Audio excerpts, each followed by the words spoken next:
Go ahead, please. President, thank you. Wanted to touch on the world on fire. Your references to Greenland and the Panama Canal, so forth.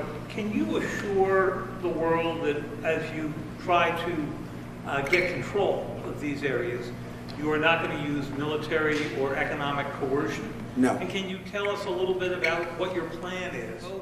What is the strategy? Yeah, I can't assure you, you're talking about Panama and Greenland. No, I can't assure you on either of those two. But I can say this, we need them for economic security. The Panama Canal was built for our military.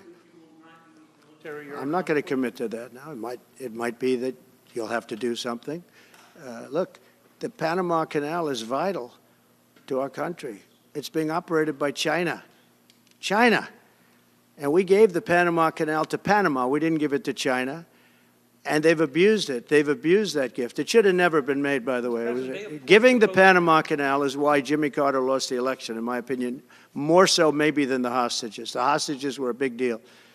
But if you remember, and nobody wants to talk about the Panama Canal now because, you know, it's inappropriate, I guess, but because it's a bad part of the Carter legacy. But he was a good man. Look, he was a good man. I knew him a little bit, and he was a very fine person, but that was a big mistake. So real fast, you said you were considering military force to acquire Panama and Greenland. Are you also considering military force to annex and acquire Canada? No, economic force. Because Canada and the United States, that would really be something. You get rid of that artificially drawn line, and you take a look at what that looks like.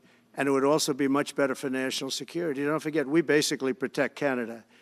But here's the problem with Canada. So many friends up there. I love the Canadian people. They're great. But we're spending hundreds of billions a year to protect it.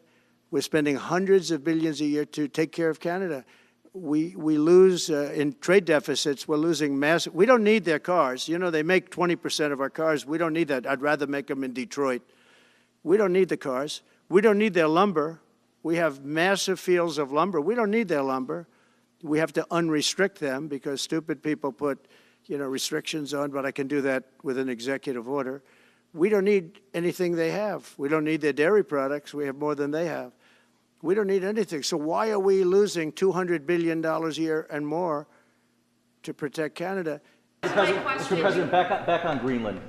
Your position is clear, but have you directed your staff to take specific actions to draw plans? And can you elaborate again? You didn't rule out military coercion. Well, we need Greenland for national security purposes. I've been told that for a long time, long before I even ran. I mean, people have been talking about it for a long time. You have approximately 45,000 people there. People really don't even know if Denmark has any legal right to it. But if they do, they should give it up because we need it for national security. That's for the free world. I'm talking about protecting the free world. You look at, you don't even need binoculars. You look outside, you have China ships all over the place. You have Russian ships all over the place. We're not letting that happen. We're not letting it happen. And if Denmark wants to get to a conclusion, but nobody knows if they even have any right, title, or interest. The people are going to probably vote for independence or to come into the United States.